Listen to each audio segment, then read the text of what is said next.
What's going on, everybody? We are back with another episode, the Brandon Merriweather Show. You got myself, the scoop on the U, and the man of the hour, Brandon Merriweather. Brandon, how was your Halloween weekend? What's up, my Canes fam? My Halloween weekend was absolutely amazing. You know what I mean? I had my son dressed up as Superman. You know, and listen, I should have had him dressed up as a U player so we could actually have somebody else back there. You know, no man, but it was really good though. So, did you dress up with your son, or was it like you're past that stage? I'm not doing the costume thing. It's time for him to shine. No. I would dress up with my son, but I didn't. I'm gonna wait till he get a little older. He understands that I dressed up with him. You know, right now it'd just be like, oh, Daddy got on the costume. You know what I mean? Like he won't understand. Like, oh, you Superman and I'm Superman. You know what I mean? We ain't at that stage yet. I get what you mean. Yeah, absolutely. It's like, hey, like I'm gonna take my son to the Super Bowl when he's 3 or 4 or 5, and it's like, but he's not gonna really enjoy it. We're not gonna have that bond. Right. Nobody remembers anything when they're a toddler. Right. That's exactly what I want. All right. So did you just kind of do the trick or treating or nothing out of the ordinary? No. We did the trick or treating. We did the whole, I dressed him up. We went house to house, let him take some candy and then we came home and then, I went and had me a drink. You know what I mean? That's what happened. Is just a quick trick or treat down the block and that's it, man. Pull out the cigars. Absolutely. That's exactly what I did. Exactly. To the T. So Brandon, man, let's talk about it. Manny Diaz. Look, we beat the Pittsburgh Panthers on the road. I think they were ranked in the 18 or something like that. But we got the win on the road against another ranked team 2 weeks in. Manny Diaz's back was against the wall. His seat was on fire. I got to give credit when it's due, Brandon. I have to. How are you feeling after this win? Is it due? Here's my thing. He knows his seat is burning, and the two toughest opponents that he's facing from this point on in must-win games, they win back to back. Right, but the question is it Manny or is it just that we just have so much talent that we overcoming bad coaching? I agree. I'm not a Manny Diaz fan whatsoever, but he is the leader of this team. He is the defensive coordinator as well. Right, and the defense been giving up 35 plus points a game. 100%. But they did win the game. We gave up 500 yards. I agree. Like honestly though, just being honest with you, if they throw the ball over the middle every play, we lose by 20 points.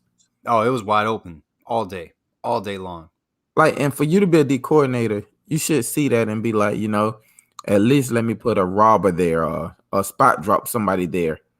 Like we spot dropped one person there one time and we smashed the tight end and then we stopped doing it. Then it was a free fall for everybody over the middle. So, I get it. You know what I mean? And I want to say, you know what, man, they finally putting it together. I want to say that. Right. But in my heart, I just don't see it. The way I see it, I honestly think Tyler Van Dyke is helping a lot offensively.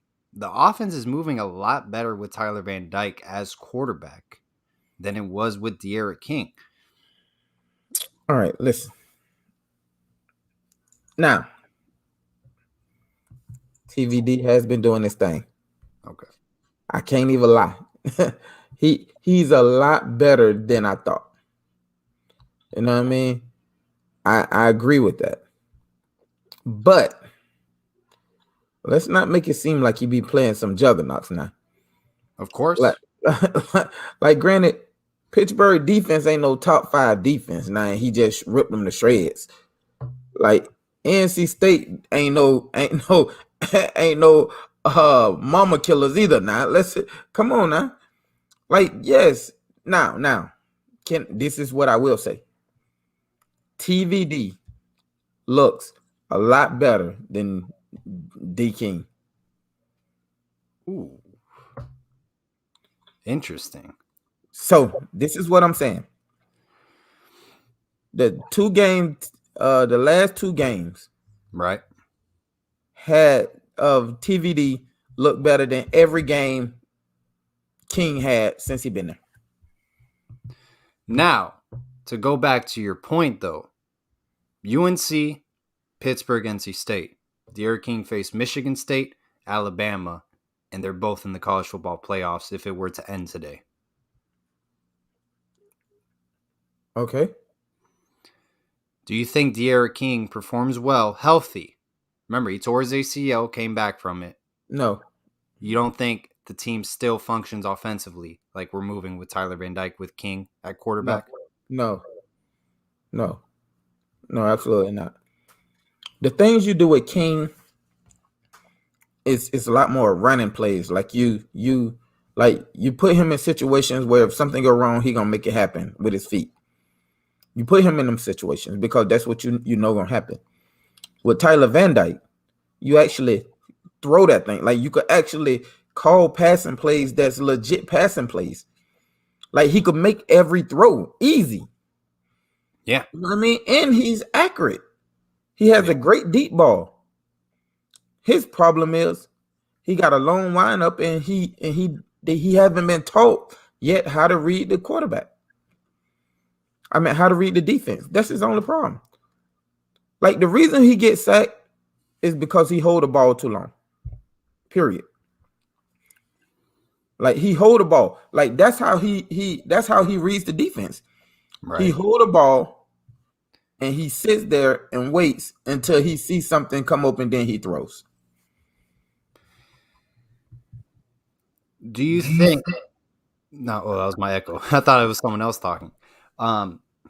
Do you think? I know we touched up on this last week.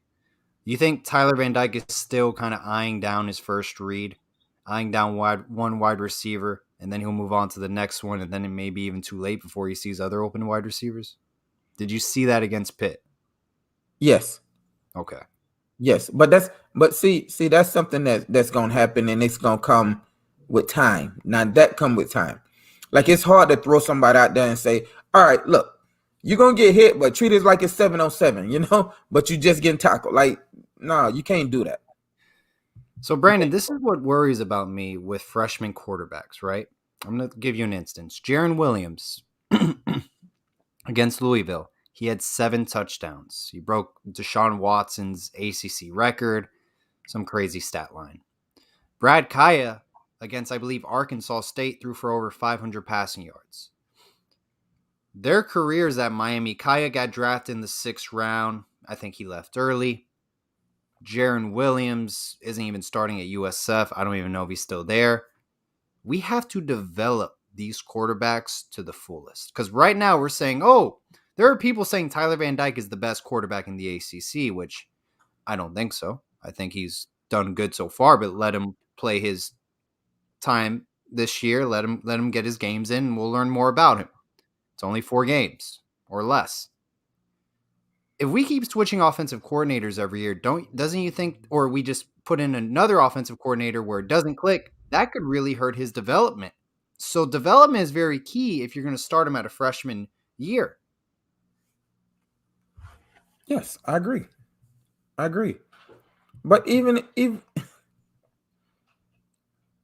like you gotta, the reason you switch coordinators is because the coordinator you got is not working. Right.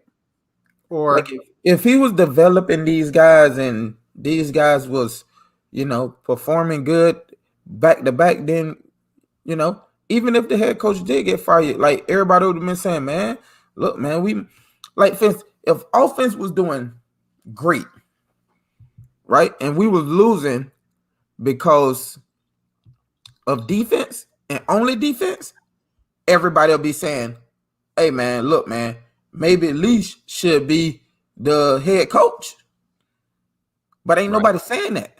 Right. Because the offense ain't always look good either. But it's looking better with Tyler Van Dyke. Better, Okay. better. See, and this is my biggest problem, right? Everywhere I go, everywhere I go, everybody see me. They, oh, Brandon, oh man, y'all looking good. Oh, rah rah rah, man. About time y'all get a quarterback, y'all get this, y'all get that. And I keep telling people, I'm like, yo, we too high. We too high on him right now. Yes, yes. TVD been looking good. Yes, he been making great throws. He been scoring a lot of points. But against who? Pittsburgh, NC Like State, North Carolina. right. Like have we done got desperate to where we get excited over being Pittsburgh? Like we like the you that I'm from used to get mad if we didn't beat Pittsburgh by 30 points. Well, we beat them by 4. my point. My point. Like if we didn't beat NC State by 30 points, like we would have been mad. Would have been like, yo, we gotta get back in the lab. Yo, we tripping. Like them games don't mean nothing. I agree. Because you know what, Brandon? This kind of reminds me in 2019 when there's a big echo in the back. Sorry about that. Let me see if I can fix that. I'll test on mine. This kind of reminds me in 2019 where we beat Florida State. Things were looking like they were going in the right direction. We came off of that big win against Louisville, offensive juggernaut performance. And then I think we fell to, I want to say, was it Georgia Tech we fell to or someone else? FIU we lost to, then another opponent. We got to take 1 week at a time. And I see the fan base going crazy about Manny Diaz and thinking he's going to win out, and we got to be more patient. Why don't we just take 1 week at a time? Because at the end of the day, Brandon, all of Manny Diaz's wins, besides Central Connecticut State, really came down to less than a touchdown. This year. This year. Yeah, I agree. Even last year, too, a lot of them. My thing is, Manny Diaz is supposed to be a defensive guru. Right. That's why how are you giving up 500 yards and 100 points? Like I'm confused. Like honestly, if Pickley didn't mess up and throw the interception to Williams, like what the ending score is now? You know what I mean? Right. Like who are we then? Like everybody. Like I personally just don't think Manny Diaz is the answer. Period. I agree. It ain't no Manny Diaz can win out. He could win out. He could beat Alabama in a bowl game. He could beat Alabama in a bowl game. I still would be sitting here saying, fire him. Get him out of here. Well, before we get into our next discussion, we're going to go to a commercial break. President Julio Frank had some strong words about the football program and said Manny Diaz is the guy at the University of Miami. We'll get into that discussion right after we go to commercial. Wings, wings, wings.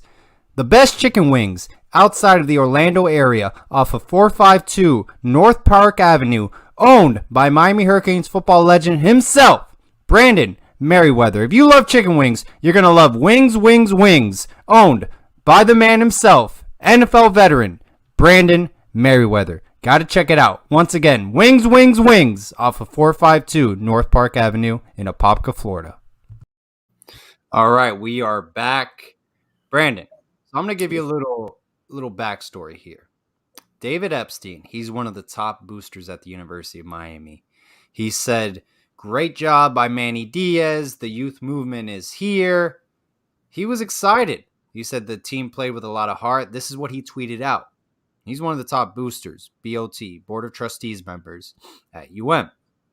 Then Julio Frank sends out a statement saying we're going to stand by the university. Oh, it was an article by Manny Navarro. My apologies. That says we're going to stand by the University of Miami's coach Manny Diaz during this time, unless he literally has a circus show the next 4 games. He's not going anywhere.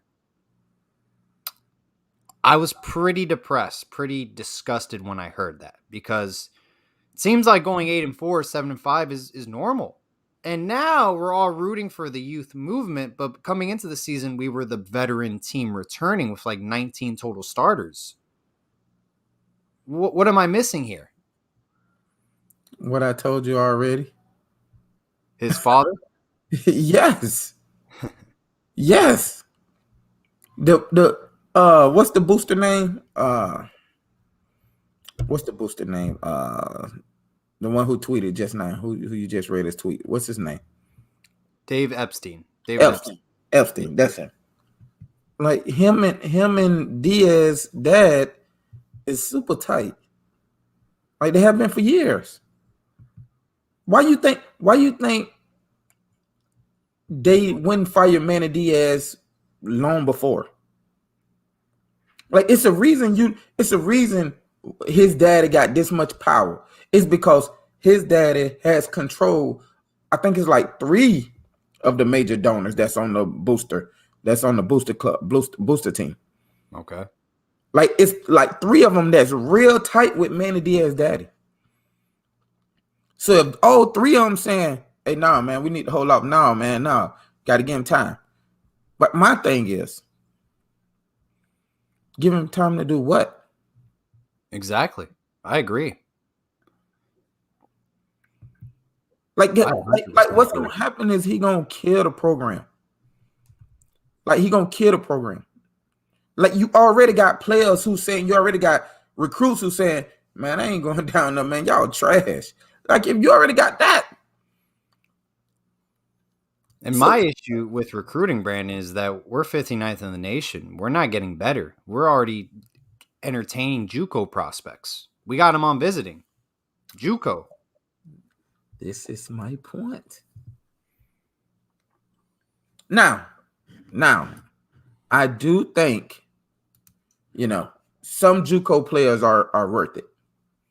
Absolutely. I do think that. I do think some JUCO players are worth it. But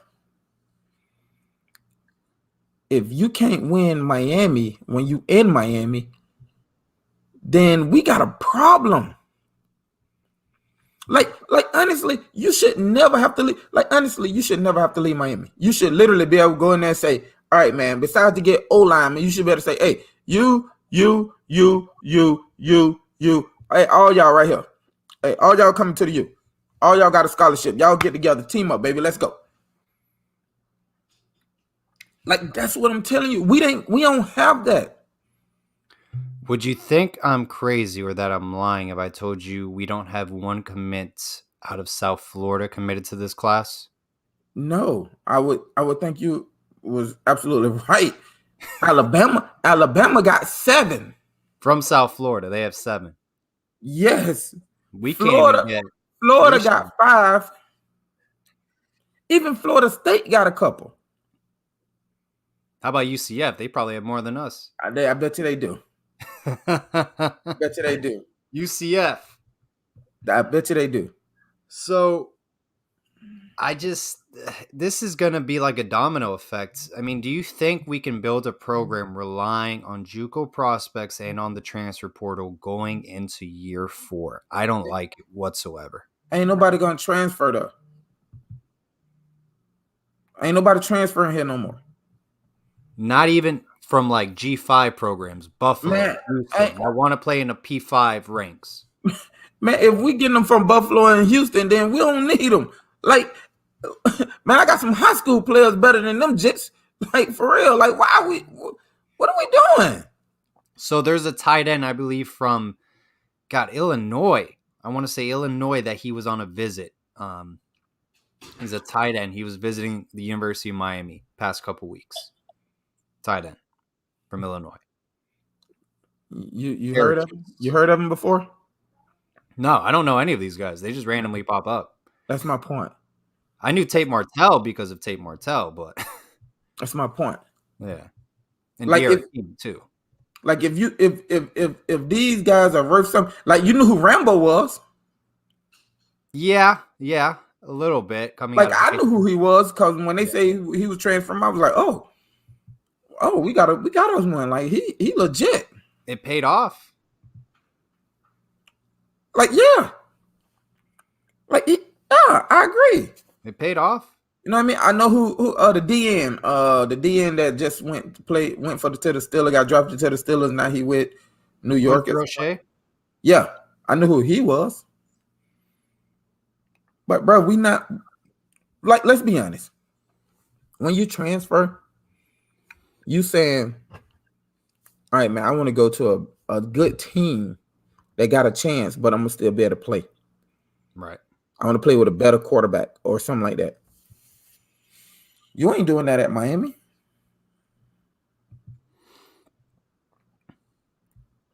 You don't think Tyler Van Dyke can really lead this team, save Manny Diaz a couple losses, you can convert them into wins, and it'll attract people to play with a young quarterback with an offense that's putting up points. If he continues on this path, it won't attract other offensive weapons.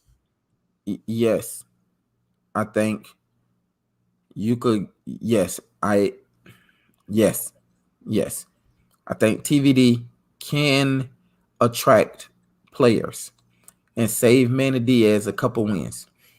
I do agree with that. I do think that. But I don't think players would want to come like you know what? You know why UM was so good? Like you know why we had so many players that we put in the league. You know why?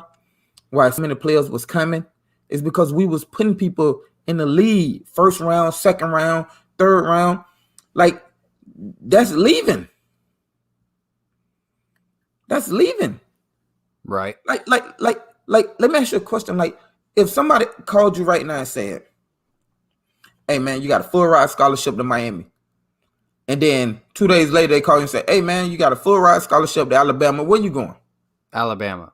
All right, without a question. You see how quick that was to answer? It went Right. up. Oh, I don't know. Now, if I told you you got a full ride to Miami, you got a full ride to Georgia Tech, like you'll be like, oh, okay, I'd rather go to Miami than Georgia Tech.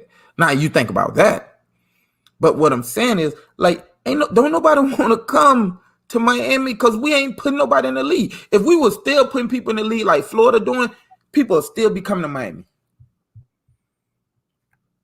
Like we you think this upcoming recruit class bad? Wait till 2024, 2023. Wait till 2023. I promise you we'll be in the hundreds. This is the worst ranked class I've seen that I could remember. Ever. I haven't seen Golden, Shannon, Mark Richt. None of those coaches previously have had it this bad. Man, you know the last time we had a class this bad, we was on probation. I In mean, yeah. 96. 96 and 97, one on. That was the last time we had a class this bad. And we was better than that. We was like 36 then. Hey, I don't understand why people still want him. I don't get why they're. I understand you want the program to win football games, Man, people still want him because his daddy, yeah. but this isn't even that board of trustees. I'm talking about the fan base. No, the There are fan base. people in the fan base who like. No. Fan base just trying to be optimistic. They over here saying, all right, y'all, listen, let's just relax. We got 2 big wins against ranked opponents. Woohoo. We're optimistic. Yes, if we could beat them, we could beat anybody. That's what fans are saying. You got Avery saying, you and Alonzo Highsmith, the program will be fixed. Without that, the likes of Diaz. So you and Alonzo Highsmith are going to fix the program, Brandon? No. Alonzo will. Alonzo Highsmith will, for sure. Alonzo Highsmith will fix the program. He will. Brandon wants a coaching job. Put Alonzo Highsmith as a defensive. I mean, as a AD, and give me a recruiting job. I just want a recruiting job. I don't even want to coach. I just want to recruit the talent. Give me a recruiting job, and we'll turn it around. D says 10-4, fellas. I personally, if I don't think he'll finish 10-4. I don't think we'll. I don't know where the 10. We're not going to the ACC title game. I will be in shock if we do, in my opinion. You know what the crazy part is? I think we will. You think we'll get to the title game? Yeah, because I think Pitt will lose again. Pitt gonna lose this week. But what if we lose again? We won't. Okay. We won't. Like only team I think that we gonna play that got a chance of beating us is Florida State. And Florida State got a real high chance of beating us because what they do good, we do terrible. But then UVA's ahead of us and UNC. Right, but UVA and UNC we got it. Yeah, UVA is really ahead of us then. Yeah. So UVA got to play NC State and Pitt. So someone's gonna lose eventually. Correct, and we gonna be right there. And that's the problem. If Manny Diaz go to the ACC championship game, he's gonna win it. We're gonna win it because we got so much talent to where bad coaching is getting swept under the rug. You see what I'm saying? Bad coaching is getting swept under the rug. It is not the same. That's what I'm trying to tell you. Like, you got to understand how much talent we got, though. We got 2 freshmen leading the team and everything. Safeties. Oh, quarterback and then your safeties. Right. And then at DN, Chance Williams is better than Zach McLeod, even though McLeod had a good game against Pitt. And the linebacker 4 and 11, even though 11 is slow as dog doo-doo. Oh my God. Like that boy slow. Woo! Like, he is this the worst linebacker personnel you've seen at Miami? No. Last year was. Damn. But who was last year? My point. Yeah. I mean, I feel like this year and last year, it's been bad. This year, we just got a bunch of freshmen running around with their head chopped off. They don't know nothing. Diaz tweeted out today that a lot of these young guys, I think it was Troutman, Austin Cave, and someone else, they don't know the playbook yet. That they're going to be on special teams a lot. It ain't no playbook. Right. And then I know last week you said there wasn't a playbook. It ain't one. So to everyone watching this, we kind of break down reiterate what you said last week about Manny Diaz's defense and the linebackers and their assignments. Say that again. Last week you mentioned about linebackers and their assignments playing in this 4-2-5 scheme, kind of referring to your phrase as there isn't a playbook. Kind of reiterate that why to everyone listening this week. Why it's not a playbook? Yeah, about their assignments in the 4-2-5 scheme. So a 4-2-5 is basically to put the best group of the reason a 4-2-5 was even created was for nickel, right? It was to stop the pass. It was never to stop the run. It was to stop the pass for teams that come out in 11 personnel, which is 3 receivers, 1 tight end, 1 running back. So you go to that 42 personnel, which is a nickel, but they call it 42 personnel with a striker. So you have 4 down linemen, who the 4 down linemen should be gap control, but we don't play a gap control. We play a go call. A go call is get after the quarterback every play. That's what we do. That's why all these runs gash us up the middle. No D lineman's supposed to hit and hold so your linebackers can run free. Our linebackers, if you watch every play, our linebackers getting hit by old linemen. Like, that's why we can't stop the run. And when I tell you it's no playbook, I mean, they go in and say, all right, y'all, listen, today we're going to run cover 3. And you're going to say, okay, safeties, this is what y'all do. Wherever the tight end at, you drop to that side, period. One of y'all go to the middle, one of y'all drop to that side. Corners, bail deep. Your wheel linebacker, you buzz to the flats, and your Sam, your striker, you buzz to the hook curl. Mike, you buzz to the hook curl. 4 under, 3 deep. Basic. Right? But this is the problem. This is the problem. When you go to the combine, they put you on the board. Give you a personal example. I go to the combine. I'm with I think it was the Jets at the time. I'm with the Jets. They put on the film. They said we was playing Colorado. We was in our base defense. They say, Brandon, drop this defense. I say, oh, okay. We had a wide 9, we had a 3, we had a 1, and we had a 5. He was like, yo, why were you in the 5 and 9 and 6? Why were he in the 5 and 9 and 6? Like, that's the conversation we were having. And matter of fact, I'm not even talking about the secondary right now. I'm talking about the D line.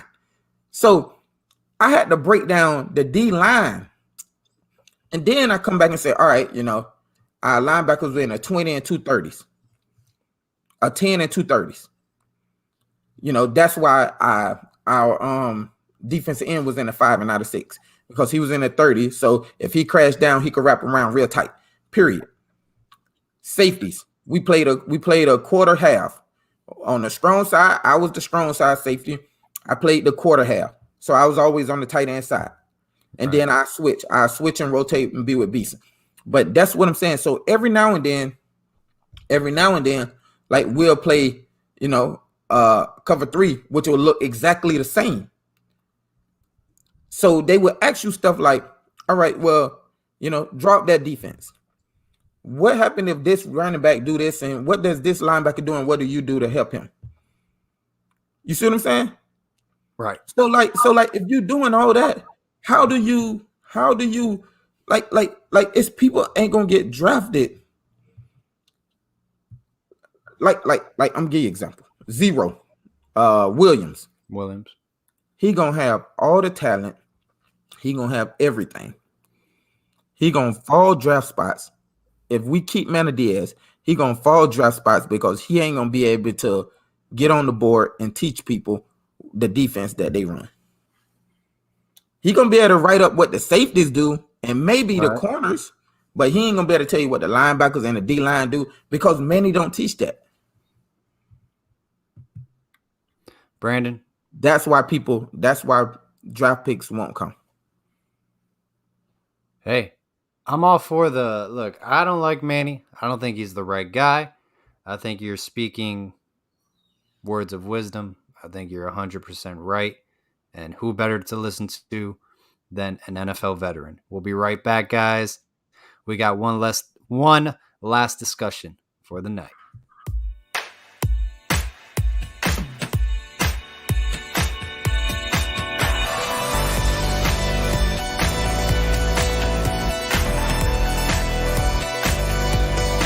To compete also in matters of life.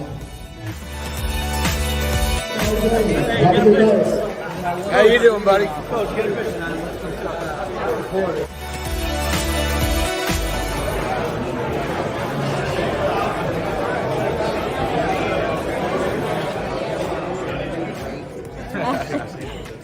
You don't show my word.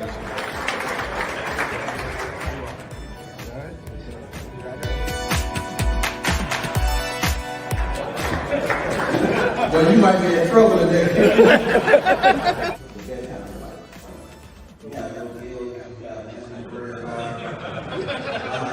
Tom today is the best quarterback ever.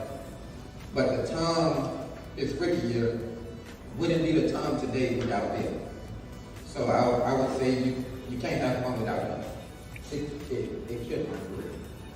Like I hate to say it like that, but that is actually what killed my career. It changed everything for me. Like I couldn't, like the way I was taught was if the head died, the body died with it.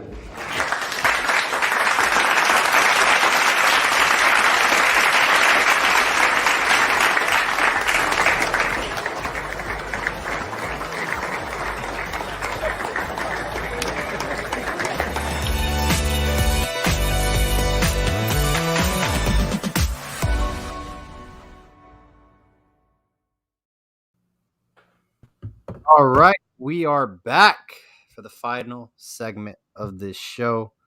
Brandon, college football playoff rankings have came out. I know we've been talking about rankings for a while. We got Georgia at number 1, Alabama at number 2, Michigan State at number 3, Oregon at number 4. What are your thoughts about those 4 teams? Cincinnati's undefeated and is left out of the picture. So is Oklahoma, and Wake Forest is actually ranked 9th in the nation, and they're undefeated as well. I think this is so disrespectful. To Cincinnati or Yes. to Yes. one? Okay. Why Cincinnati? Because they can't control who they playing. They can't control that. You don't see no team lined up to play Cincinnati. You don't see no big team saying, all right, y'all, we want to play Cincinnati. Ain't nobody doing that. Right. So they can't put the big games on their schedule. Like you want all these little schools to feel like they got a chance if they, go undefeated. Cincinnati literally been undefeated for 3 years and still haven't got a chance. Like that's crazy. They beat the number 6 team in the nation by 20 points, and you still getting disrespected. Come on, man. I agree. Come on. Like, I think Cincinnati should be in the top 4. I think they should be placed at number 4. I agree. Primarily. Now, honestly, I think they're better than Michigan State. I agree. But this is right. Georgia, Alabama is by far the best teams. I agree with that. I agree with that. Night and day. Yeah, I agree with that. But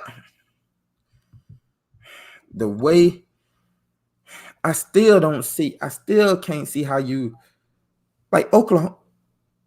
Like, why is Oklahoma not in the top 4? I'm confused. That's a good point. I don't understand that either. They're undefeated. But Oregon's in the top 4. But all their games been close. All their games been shootouts. You know what I mean? So I kind of understand that, but like who? So this is what I'm saying, right? If they punishing Cincinnati for having 2 close games the whole year against unranked teams, then they should have punished Alabama for losing to an unranked team. They should have punished Alabama for having a close game against Florida. Like they should punish, like every team in there should be punished except Georgia. Okay. Like I just don't get it. Like you can't you tell these teams, all right, look, man. So what happened if the same Cincinnati team was in the ACC and they did the same exact thing and beat Notre Dame? What happens then? Honestly, I think they stay where they're at because they played Notre Dame this year. They won by 13 or 11. The ACC schedule is probably equivalent to what they faced, to be real. Wake Forest is undefeated. They basically have the similar schedule, and they're undefeated at 9. They put them at 9. Except they didn't play Notre Dame this year. You want me to tell you? Want me to tell you what's crazy? The ACC been trash for about 5 years now. But Clemson is hold on. Clemson does the same thing. They play one top 5 team, beat them, and then play the ACC and end up being in the playoffs. They do the same thing. Cincinnati did the exact same thing Clemson did, but Clemson would have got put into the ACC, and Cincinnati didn't. Like that's what I'm saying. Like who? Like where's the rules? Like how do you guarantee who winning? Like what's the rules? It's people, it's a committee, and they decide based off of their little resume and opinion. Money.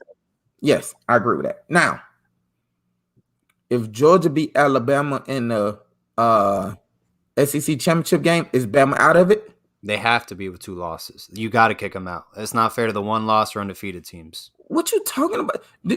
Like 2-3 years ago, Alabama got in it with 2 losses. No, they didn't get in with 2 losses. Man. No one gets in with 2 losses. No, somebody got in with 2 losses. Somebody got in with 2 losses. No one gets in with 2 losses. Let's see what the chat says. Let's see what the chat. I don't think anyone got in with 2 losses before. Samuel Dumont with the donation, greatly appreciated. Great show. Y'all need to be on the ACC network. Go Canes. We need to leave the ACC, by the way. Miami needs to leave the ACC. We should have stayed independent. Go independent. You had your TV deal when you were winning national titles, and you make stupid money like Notre Dame makes with NBC. We was in the Big East. Before we went to the Big East. We were independent. Oh, okay. I agree. We were in the prime. I agree. But we got to get our own deal first. They would have had Jimmy Murphy would have been our Rudy. That's a true story. I know. So, but no, I get it. I get it. I get it.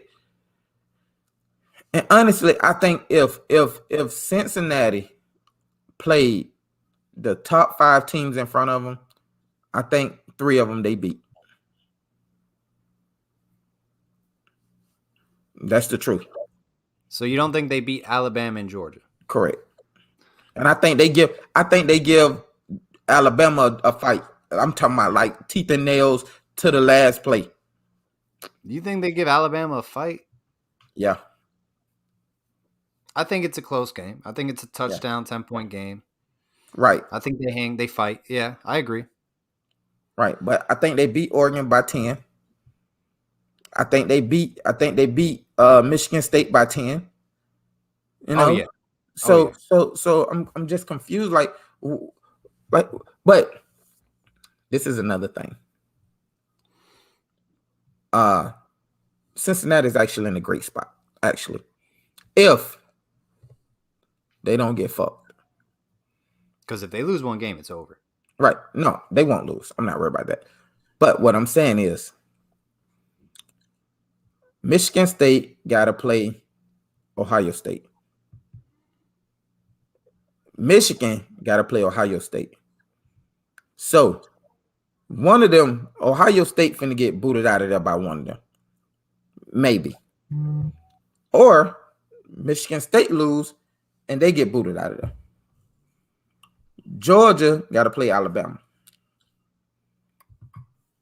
And if everything go right, Georgia beat Alabama. And they got to play Auburn. Auburn always give Alabama a go. Right. So if everything go right, Cincinnati should fall into the 3 spot. If they win out, they should finish 3 or 4. Right. The only thing is they have to win out. Right, but if Oklahoma go undefeated, do you put Oklahoma in there? That's the thing too. If Wake Forest continue to win and go undefeated and start blowing people out, do you put them in there? Yeah, it's tough. Like that, and that's the reason Oklahoma. That's the reason Wake Forest ain't getting the respect. It's because they not blowing people out. If they was blowing people out, they'll be getting the utmost respect. They're non-conference too. They didn't play anyone. Ohio State, Oregon played each other in the non-conference. Right, but they play Clemson. You know what I mean? They play NC State. They play North Carolina. Like they play Florida State. So like at what point, like who? Like I get it, but you're gonna play who on your what's the name? You only play with your schedule gives you. But I could tell you this though. If Wake Forest play Miami in the SEC championship game, Miami beat them by 20. I don't think so. I'm telling you. Because I think Wake Forest I think they're disciplined. They have a good offense. I think it'll be a good game. A solid close game. Yes, but I was watching them. Their DBs is not fast enough to run with us. Like they play a lot of zone, and that's we kill zone. Like they play a lot of zone because they don't have the matchup speed on the outside.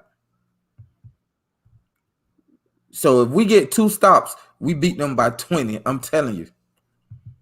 The thing is, do we get a stop? That's the problem. Have I been wrong 3 games in a row? I've been Yes, you wrong. have. What did I say about North Carolina? Yeah, you said they beat us by like 20 or something like that. And I said, no, it's gonna be close. That's why you had to do push-ups, remember? Yeah, you've been wrong 3 games in a row. Don't worry though, you got your streak. You coming. I got a feeling you finna hit your streak. So let's talk about it now. I'd say Miami beats Georgia Tech by 8 points. 38-30.